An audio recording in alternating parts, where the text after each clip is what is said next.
The most powerful force on earth is a human soul on fire.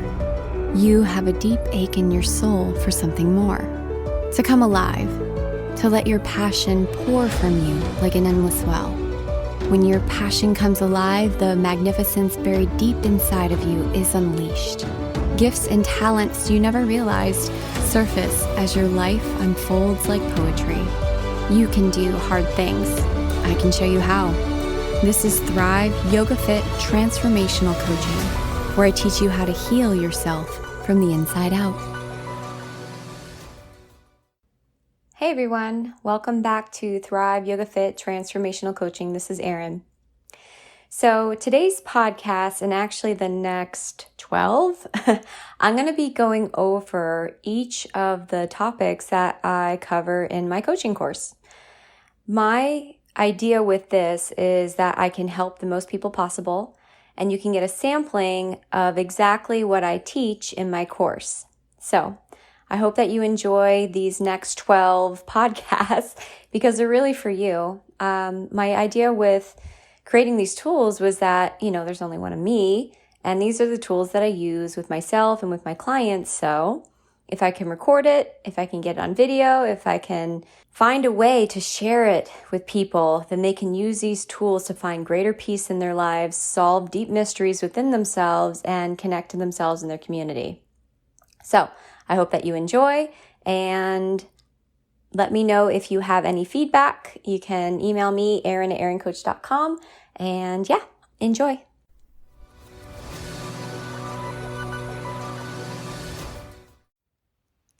Hey everyone, it's Erin from Thrive Yoga Fit Transformational Coaching. So I am continuing with my How to Coach Yourself series, and today's How to Coach Yourself is about avatar embodiment. But I am going to say that we are changing the name because not everybody knows what an avatar is, and a lot of people think of the blue guy from the movie. So we're changing it to be how to activate your superpowers or how to activate your internal superhero, just so you know. But for right now, we're going to call it how to embody avatars. So what is an avatar? Well, it can be the blue thing from the movie, that Avatar movie. But the way that I want to describe it here is sometimes in your life you have challenging situations or you have difficulty navigating a situation as you are, right? And avatars allow us the creative freedom to compose our own character, sort of create in like a Build-A-Bear, build your own character that can rise to the occasion or rise to the challenge that you are facing in your life. And so by creating this sort of version of yourself, that's one way to do avatars, and I'll explain that in a little bit as we continue. Going through this process, we pull out resources we didn't know that we had, and we tap into the ability to play a character. So it's something that, all of us used to do as children, right? So you would okay, I'm going to be Wonder Woman and you be the villain and you be Superman and, you be the sidekick, right? And so then we would all play these roles and you would embody that superhero. And by doing that, you would, your posture changes, right? The words that you use change, your actions change, your confidence. So this can be a powerful tool to help us. And I mentioned in my last podcast where I talked about goal cultivation is that one of the questions that I asked in that series was, who is the person you have to become to realize this goal? And so I had mentioned I'm going to do this podcast, which I'm doing it now. And that question is a great question to start to tap into your avatar. So let's say you have a challenge to I don't know, get the job, right? Get this particular job that you want. And you've probably heard the phrase like, dress for the job that you want, right? So, if you want a particular job, and let's say you go through all the hoops and you have a job interview, how are you going to dress to that job interview?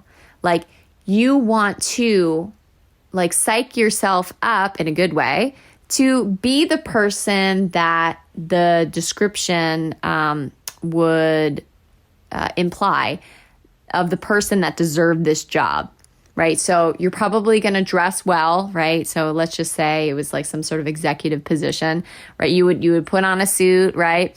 You would, make sure that you're alert but calm and focused, and that you could take action, right? What are the other attributes of this person that had this, this title, this job title, right? So someone that is a self-starter, someone that's ambitious, someone that's a team leader, someone that has great communication skills.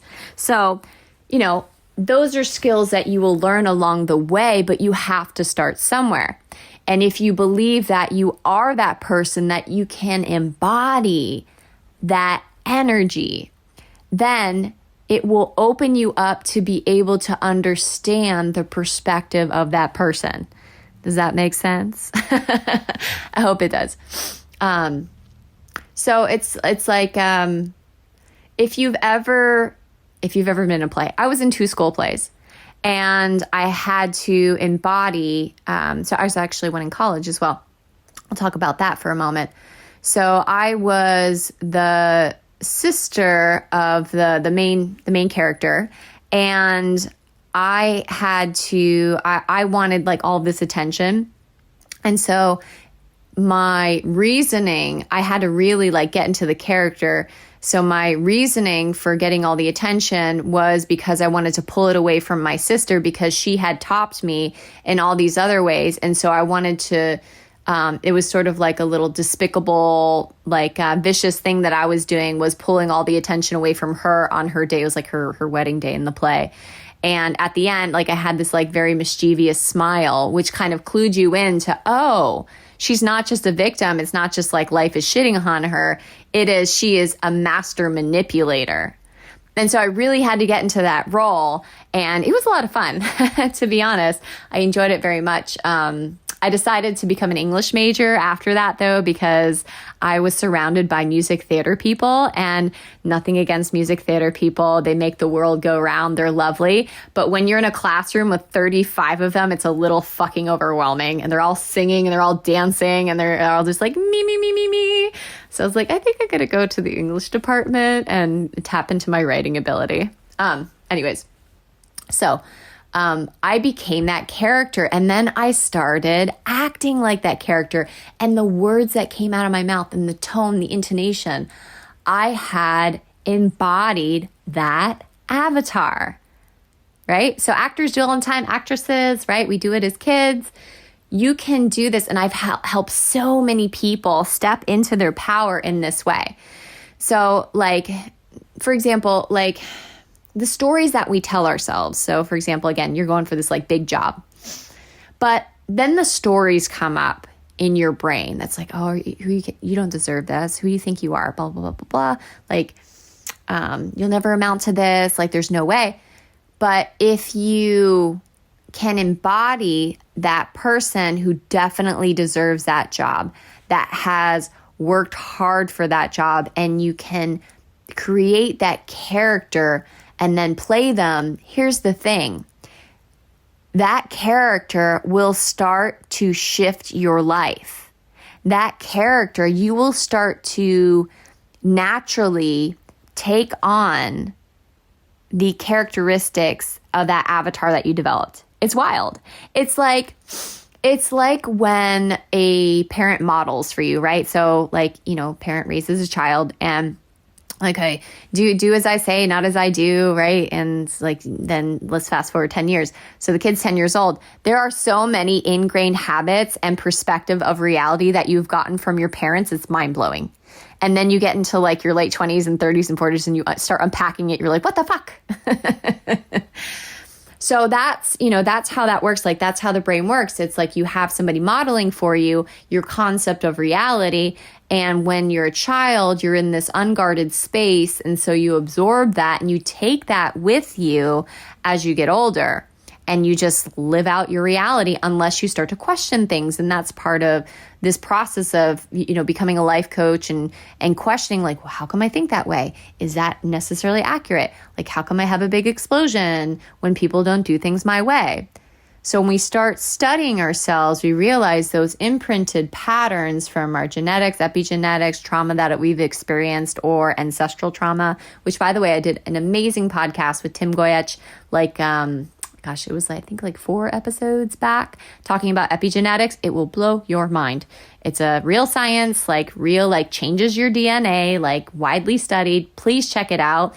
It is a game changer. And just on a side note, I do offer formulas that help to remove traumatic experiences from your mutations from your DNA. But anyways, so avatars.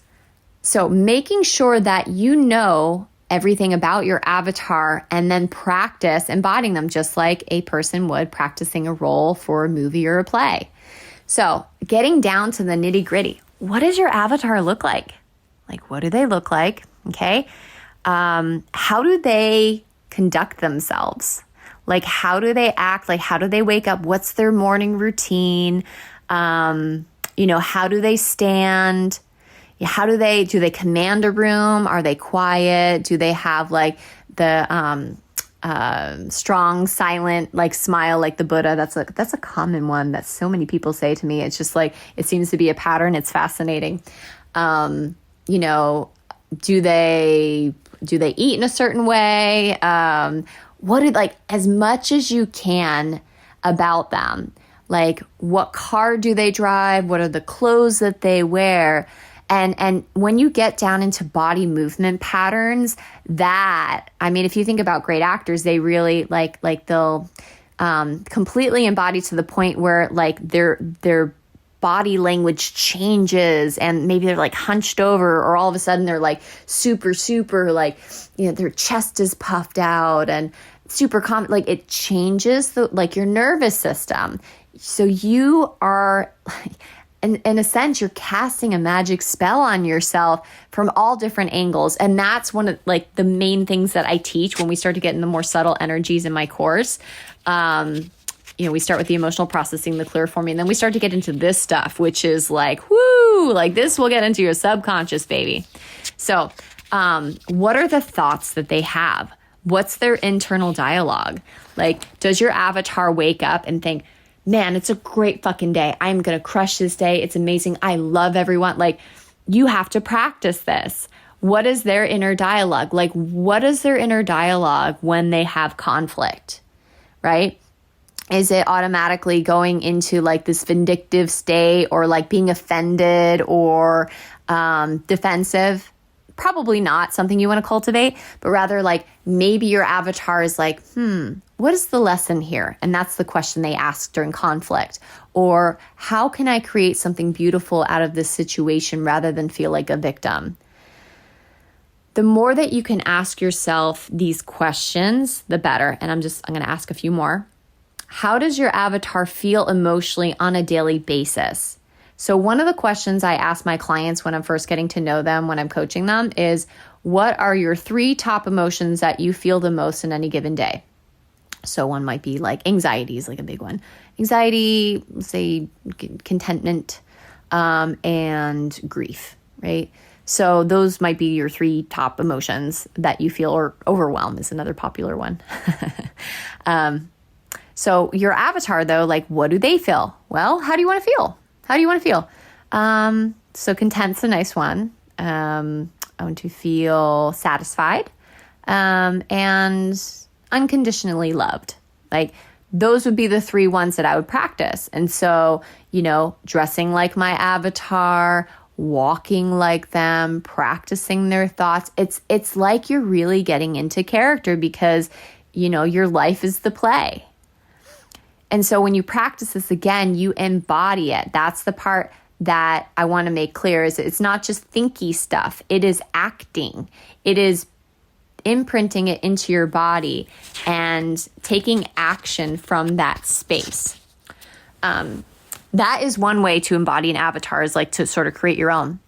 Another way that you can use avatars is you can come up with like a pre-made one. So maybe somebody who has helped you in your life that you feel safe with. I also have people create avatars of animals that they've had, like horses, dogs.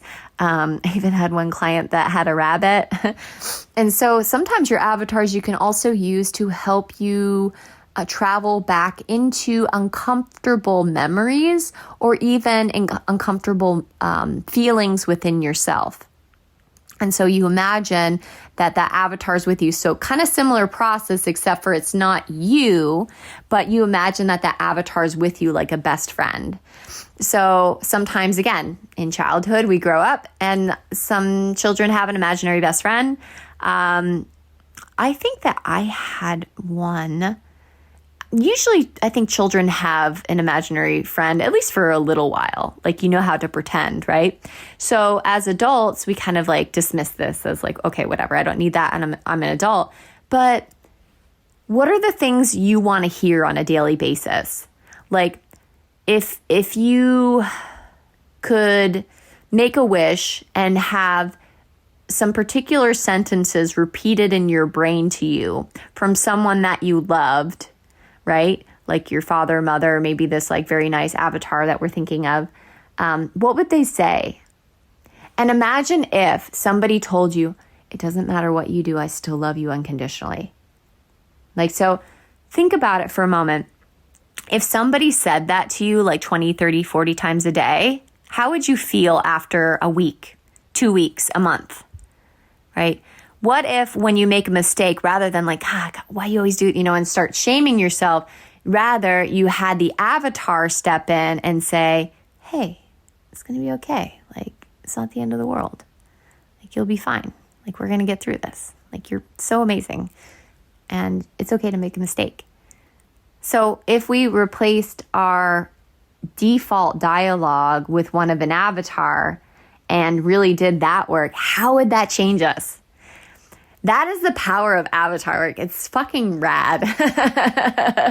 And we get the name avatar from, actually, I'm not Hindu, but I have such an affection for Hinduism because it's tied into yoga because of the history and where it comes from. And there's a lot of like deity and sage mentions in when you go through like the pose of the asanas of yoga and as well as the sacred texts. So I have such an appreciation and affinity for Hinduism. And so like I use some practices within my life because you know what? Like there's good stuff in there, just like there's good stuff in all different religions. And it's less of a religion and it would be more of a way of life. So we take these practices from that and we utilize them. So for example, I've certainly used the avatar of Lakshmi, right? The goddess, one of the Tri-Devi, because she's just like, she's an embodiment of prosperity and beauty. And I also, when I think of Lakshmi, I think of my mother. And so when I do that, I kind of make a blend of the two and I embody it. And so it has this unconditional love of my mother in her sort of released state with consciousness, and Lakshmi throwing out coins to everyone. And, the idea of Lakshmi, of real prosperity, is that when you have prosperity, nobody's bowl around you is empty. And that's my definition of prosperity. It's not just like keep it to yourself, it's share it with your community. And that's what I do. And so I can pull up that avatar, and I do sometimes in meditation, starts in my sacral chakra and works up into my heart. And it really helps me. It helps me when I feel lonely, when I want to talk to my mom. So, and then that brings me to my last one, is that if there's somebody you miss, somebody that you wanted to have a conversation with, like you can create an avatar of them, right? Maybe you wish they were a little bit more compassionate. How would it change your relationship with them? You can create that within you, because when it comes down to it, how do you feel at the end of the day, right? And you have a say in that. and you can use tools and create experiences within your inner world that shift you, right? So I hope that this made sense. This episode and this topic is one that is usually I don't get to it until like the later part of the course, because you have to tap into subtle energies to really feel it and understand it for most people. Though I think like logically you can kind of get what I'm saying, especially with the examples about like actors do this all the time, actresses and people in plays, right? So let me know what you think. Try it out. Use the questions that I provided. This podcast is available for you to re-listen to. And I hope that you continue with the series, listening to the podcast. If you're not subscribed, hit that like and subscribe button. And I am doing my coaching course August 20th to the 27th. You can go to thrivewitherin.com for more information on that. And I have a book coming out. I have to mention that more. I have a book coming out. It is almost done. In fact, it's pretty much done. And we're trying to get it out around June 1st. But we're going to have Amazon pre-sale. So I will let you know when that is live. It's happening soon. And we did unpublish my current book that was available on Amazon just because I guess I took some different steps and Amazon owned my book. And there is a way that when you find that out, you can unpublish it and then re-release it with a new ISBN with a different cover, and then Amazon doesn't own your book anymore. Just FYI, if you are a published author on Amazon, just double check. It was funny, tricky language that, and I came in a little ignorant for sure. It was my first book. So we're going to re-release that with a slightly different cover with an epilogue in there. So if you didn't know I have a first book already, I do. It's called Thriving After Addiction. This new book, we're pretty sure the name's going to be New Future Alchemy. I wanted to do Inner Alchemy, but that was so saturated. So I think that's it. I hope that you enjoyed this podcast, and I will catch up with you next week. Namaste. Thank you so much for listening. If you want to support the podcast and if it's helping you, please consider writing a review. You can go to iTunes or Google Play, go into the search bar and type in Thrive Yoga Fit Transformational Coaching, scroll down, and you can leave a review. This helps other people to find me as well as bumps us up in the search ratings. Also, this podcast is sponsor-free, so that means we don't receive anything for doing it. If you feel so inclined and this podcast is helping to support you and you want to return the favor and help to support any production costs of the podcast, feel free to give a donation to a Venmo link, Thrive Yoga Fit, or PayPal, Erin@erincoach.com. If you don't have the means, don't worry about it. We're not going anywhere. You're all good. But if you would like to give back, you can give back in those ways. Last thing, we have a coaching certification coming up. And it's 7 days of an intensive work, followed by a 3-month mentorship. You will not find another teacher that's more passionate and dedicated than I am to my students and their learning. And not just their learning, but the application and how they show up in their life. If you've been listening to this podcast and it's had a huge impact on your life, just imagine what it would be like to spend 7 intensive days with me and then a 3-month mentorship. You can check that out at thriveyogafit.com/coach-certification. Again, thriveyogafit.com/coach-certification. Thank you so much. Namaste.